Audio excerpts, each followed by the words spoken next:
حدیث میں آیا ہے کہ جب حضرت عمر رضی اللہ تعالی عنہ کے زمانے میں فتوحات کی کثرت بہت ہو گئی تو ان کی صاحبزادی ام المؤمنین حضرت حفصہ رضی اللہ تعالی عنہ نے عرض کیا کہ اب تو آپ بھی جب دوسرے ملکوں کے قاصد آئیں تو باریک کپڑا پہن لیا کریں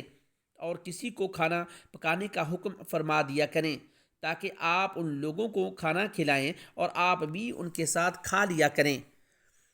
حضرت عمر رضی اللہ تعالی عنہ نے ارشاد فرمایا، یہ تو تمہیں بھی معلوم ہے کہ آدمی کے حالات سے اس کے گھر والے ہی اچھی طرح واقف ہوا کرتے ہیں۔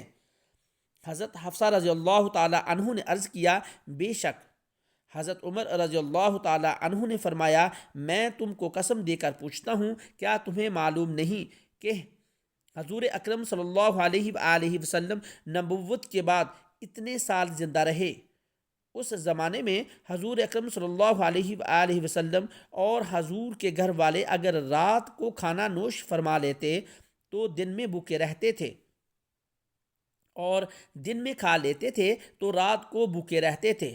کیا تمہیں معلوم نہیں کہ نبوت کے بعد اتنے سال تک حضور زندہ رہے،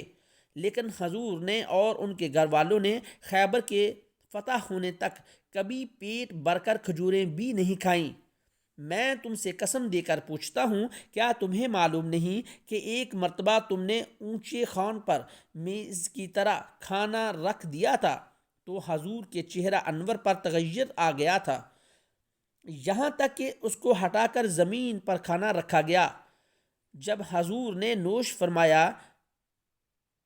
میں تم سے قسم دے کر پوچھتا ہوں، کیا تمہیں معلوم نہیں کہ حضور اپنی آبادو چادر کی ایک قسم دوہرا کر کے اس پر آرام فرمایا کرتے تھے؟ تم نے ایک مرتبہ اس کو چوہرا 4 تہہ کر کے بچھا دیا تو حضور نے فرمایا کہ تم نے مجھے رات کے اٹھنے سے روکا کہ 4 تہہ ہو جانے سے بستر نرم ہو گیا،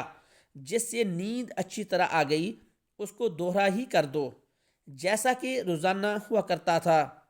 میں تم سے قسم دے کر پوچھتا ہوں، کیا تمہیں معلوم نہیں کہ حضور اپنا کپڑا دھونے کے لیے بدن مبارک سے اتارتے اور اس کو دھوتے؟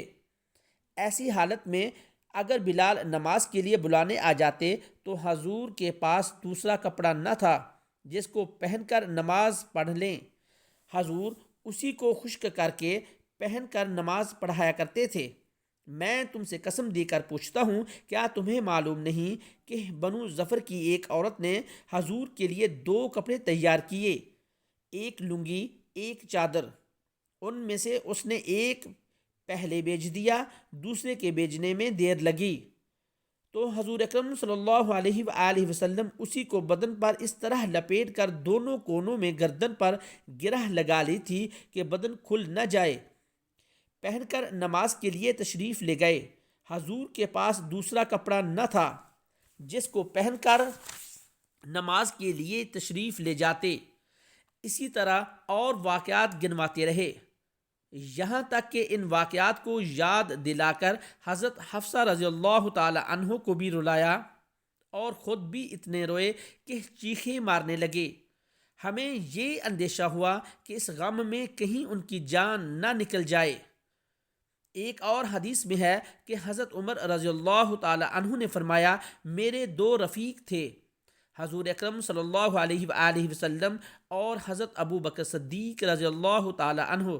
وہ دونوں ایک ہی راستہ پر چلے، اگر میں ان کا راستہ چھوڑ کر دوسرا راستہ اختیار کروں تو میرے ساتھ بھی وہ معاملہ نہیں کیا جائے گا جو ان کے ساتھ کیا گیا۔